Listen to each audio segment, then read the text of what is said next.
ఓం శుభంకర్యే నమః. మిథున రాశి వారికి మార్చి నెలలో గల గోచార ఫలితాలను తెలియజేస్తున్నాము. శ్రద్ధగా ఆలకించండి. ఈ యొక్క రాశి వారికి ఈ యొక్క మార్చి నెలలో ప్రతి పని యందు కూడా శ్రద్ధ ఎంత అవసరమో ఆ పనిని చేసే విధానము కూడా అంతే అవసరం. చాలా శ్రద్ధ, చాలా ఆసక్తి ఉంటుంది. కానీ కొన్ని పనులు మిథున రాశి వారికి ఎలా చేయాలో తెలియదు. సపోజ్ ఏదైనా వ్యాపారమే అనుకోండి, వ్యాపారం చేయాలని చాలా అపేక్ష ఉంటుంది. కానీ ఎవరితో మాట్లాడాలి, ఎలా దీన్ని డీల్ చేయాలి, ఎదుటవారు అడిగేటువంటి ప్రశ్నలకి మనం ఎలా సమాధానం చెప్పాలి అనేటువంటి విషయంలో చాలా వీక్ అయిపోతారు. కాబట్టి మీకు ఉన్నటువంటి శ్రద్ధని పెంచుకుంటూ అలాగే ఆ పనిని చేసే విధానం మీద మీ యొక్క మక్కువ ఆసక్తిని కూడా పెట్టాలి. అలాగే ఉద్యోగంలో కానీ వ్యాపారంలో కానీ విద్య అంటే చదువుకునేటువంటి విషయంలో కానీ ఏదైనా సరే, ఒక ఇంటి విషయంలో కానీ ఆరోగ్య విషయంలో కానీ ముఖ్యంగా మిథున రాశి వారు ఏ పని చేస్తున్నా ఆ పని గురించి క్షుణ్ణంగా తెలుసుకోండి. అది మీకు ఉపయుక్తమయ్యే పని అయితే, ఏదో పని చేస్తున్నారు కదండి తిండి గురించి తెలుసుకున్నానండి అని వెటకారం చేయకూడదు.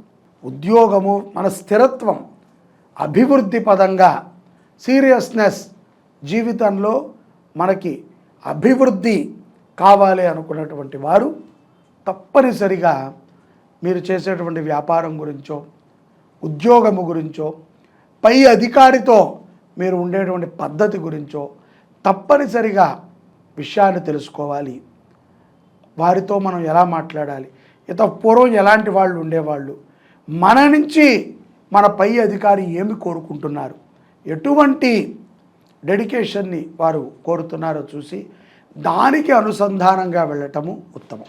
అలాగే మిథున రాశిలో ఉన్నటువంటి స్త్రీలు విదేశాలలో ఎవరైతే ఉన్నారో వారు ఊరికినే ఏ సంబంధం ఉండదు కానీ బాగా చికాకు పడుతూ ఉంటారు. ఏమీ ఉండదు, ఎందుకో తెలియదు, కోపం రావటం, ఆవేశం రావటము, ఊరికినే పిల్లల మీద అరవటము, సమాజం మీద ఏదో దుమ్మెత్తిపోయటం, ఇటువంటి పనులను చేస్తూ ఉంటారు.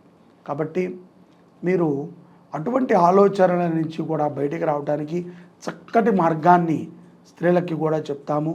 ఈ యొక్క విద్యార్థులు ఎవరైతే ఉన్నారో వారు ఉన్నత విద్యాభ్యాసాన్ని గురించి కొంత సమయాన్ని కేటాయించాలి. అలాగే ఆ యొక్క కేటాయించినటువంటి సమయం నుంచి కొంత మనస్సుని నిగ్రహము చేసుకునేటువంటి ధ్యానం మీద కూడా పెట్టాలి.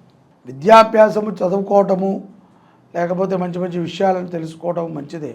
కానీ ఇటువంటి సందర్భంలోనే మిథున రాశి విద్యార్థులకి చెడు స్నేహితులు కూడా పరిచయం అవుతారు. చెడు వ్యక్తులు కూడా తాహసపడటాన్ని మనం చూడవచ్చు. తస్మాత్ జాగ్రత్త అవశ్యం. లేని ఎడల అనవసరంగా న్యాయ వ్యవస్థతో పోరాడాల్సి వస్తుంది. విద్యార్థులు గతములో జరిగినటువంటి కొన్ని తప్పిదాలకి మీరు కారకులు అని చెప్పి మీ పైన ఉన్నటువంటి ఉపాధ్యాయులు కానీ ప్రిన్సిపల్స్ కానీ మిమ్మల్ని మందలించేటువంటి అవకాశం కూడా క్షుణ్ణంగా గోచరిస్తుంది.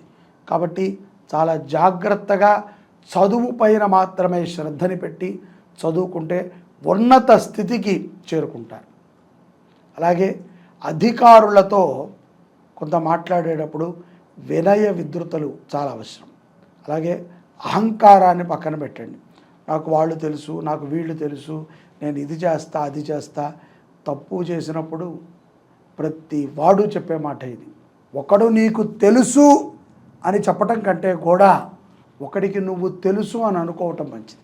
తప్పు చేసినప్పుడు వాడి పేరో వీడి పేరో చెప్పి మనం తప్పించుకోవటం కంటే బలానా వ్యక్తి వీడు, బలానా మనిషికి తెలుసు, సో ఇతను తప్పు చెయ్యడు అని సమాజాన్ని నమ్మటం చాలా ముఖ్యం. చెడు అలవాట్లకు కానీ చెడు వ్యసనాలకు కానీ విద్యార్థులు బాగా గుర్తుపెట్టుకోండి. మిథున రాశి వారు దూరంగా ఉండకపోతే అనవసరంగా తగు మూల్యాన్ని మీరు చెల్లించుకోవాలి. మీ నుంచి మీ కుటుంబం కూడా దుఃఖం పొందాల్సి వస్తుంది. ఈ యొక్క కుటుంబ వ్యవహారములో కనుక మనం చూసినట్లయితే మిథున రాశి జాతకులకి కొంత ఆనందపరమైనటువంటి వాతావరణమే కనిపిస్తుంది.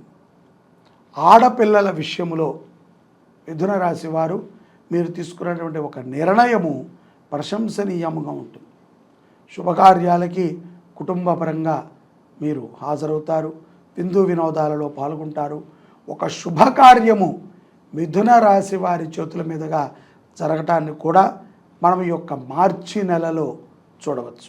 అలాగే ఈ మాసములో మిథున రాశి జాతకులకి ఎవరికైనా సరే పుట్టినరోజు కార్యక్రమం ఉంటే కనుక జన్మోత్సవం తప్పకుండా ఆ రోజున అన్నదానము చేయండి.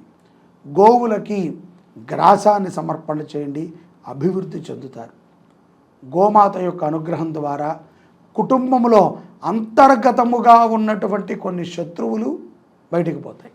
చాలామంది అత్తగారితో పడట్లేదండి, కోడలతో పడట్లేదండి, భర్త కుటుంబీకులతో పడట్లేదు, భర్త యొక్క అక్క చెల్లెళ్ళతో పడట్లేదు అని కొంత ఇబ్బందిగా ఉంటారు. అటువంటి వారు ఈ మాసములో మీ పుట్టినరోజు ఉంటే మార్చి నెలలో తప్పనిసరిగా ఆ రోజున గోవులకి సంపూర్ణంగా గ్రాసమైన ఇవ్వండి, లేకపోతే మంచిగా అన్నదానమైనా చేయండి. తద్వారా విశేషమైనటువంటి ఫలితాలని ఈ యొక్క మిథున రాశి జాతకులు పొందుతారు. పౌర్ణమి తర్వాత ఆర్థికముగా చాలా లావాదేవీలు జరుగుతాయి. మీరు మధ్యవర్తిత్వాన్ని తీసుకుంటూ వ్యాపారస్తులు కానీ ఉద్యోగస్తులు కానీ కొన్ని లావాదేవీలను కూడా నడుపుతారు. ఈ లావాదేవీ విషయాల్లో బ్యాంకుతో చాలా జాగ్రత్తగా ఉండాలి, లేనేడలా ప్రమాదం పొంచి ఉంటుంది. అలాగే మీకు సంబంధించినటువంటి పర్సనల్ విషయాలని మిత్రులతో కానీ ఆప్తులతో కానీ పంచుకోకండి. వారితో మీరు పంచుకున్నట్లయితే హేళనైపోతారు. అలాగే మీ ఆర్థిక స్థితిగతులు కూడా ఈ యొక్క మాసాంతములో చాలా మెరుగుపడతాయి. తద్వారా స్థిరమైనటువంటి ఆస్తి కొనుగోలు వ్యవహారంలో మీరు ముందుంటారు. పౌర్ణమి తర్వాత కొత్త ఉద్యోగ ప్రయత్నాలు చేసుకునేటువంటి వారికి చాలా గొప్ప అవకాశములు లభిస్తూ ఉంటాయి. అవి కూడా ఎంతో ఆనందాన్ని ఇస్తాయి. తోబుట్టువతో సత్సంబంధాలను పెట్టుకోండి. ఊరికనే మీ ఆవిడ గారు కానీ మీరు కానీ మీ అమ్మగారు కానీ ఊరికనే మీ అక్క మీ చెల్లెలు వీళ్ళు బాగుంటే వాళ్ళు బాగున్నారు అని అనుకోవద్దు. మన చెల్లెలే కదండి, మన అక్కగారే కదా బాగుంది, ఆనందపడండి. మీకు ఎప్పుడైనా సరే ఆ యొక్క స్త్రీ యొక్క అనుగ్రహము మిథున రాశి వారి మీద ఉంటే మరింత అభివృద్ధి చెందుతారు. స్థిర ఆస్తుల యందు చక్కటి నిర్ణయాలను తీసుకోండి. తొందరపాటు నిర్ణయాలు పనికిరావు. ఉన్నత విద్యాభ్యాసం కోసమై విదేశాలకి వెళ్ళి చదువుకోవాలనుకునేటువంటి వారు సరైనటువంటి పత్రాలతో వెళితేనే ఉంటారు. అది నేను చెప్పక్కర్లేదనుకోండి, ట్రంప్ గారు అట్లాగో జాగ్రత్తగానే చూస్తారు మిమ్మల్ని. అయినప్పటికీ మీ ప్రయత్నంలో లోపం ఉంటే గనక చాలా కష్టమైనటువంటి ఇబ్బందులు మీరు పడాల్సి వస్తుంది. జీవిత భాగస్వామితో అన్యోన్యతగా ఉండండి.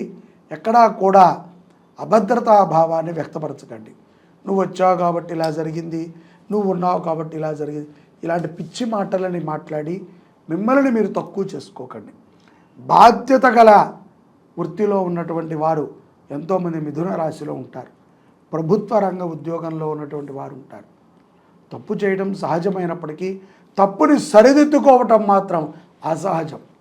చాలామంది సరిదిద్దుకోరు, దాన్ని కప్పిపుచ్చుకుంటానికి ప్రయత్నం చేస్తారు. సరిదిద్దుకోండి, జీవితాలు బాగుంటాయి. మాసాంతంలో ఆర్థిక స్థితిగతులు చాలా చక్కటి అనుభవాన్ని మీకు ఇస్తాయి. అలాగే ఎలా నడుచుకోవాలో కూడా మీకు ఈ మాసాంతం లోపల చక్కగా అర్థమవుతుంది. ఈ మాసములో మీ నక్షత్రాల రోజున మిథున రాశిలో ఉన్నటువంటి నక్షత్రములు ఆయా నక్షత్రాల రోజున అన్నదానం చేయండి, గోసేవన చేయండి. అలాగే ఆవు నెయ్యని మీరు సుబ్రహ్మణ్య స్వామి గుళ్ళో దానంగా ఇవ్వండి. తద్వారా దీర్ఘాయుష్మంతులు అవుతారు. ఎన్నో కష్టాల నుంచి మిథున రాశి జాతకులు బయటపడతారు. జై శుభంకరి. సర్వే జనాః సుఖినో భవంతు.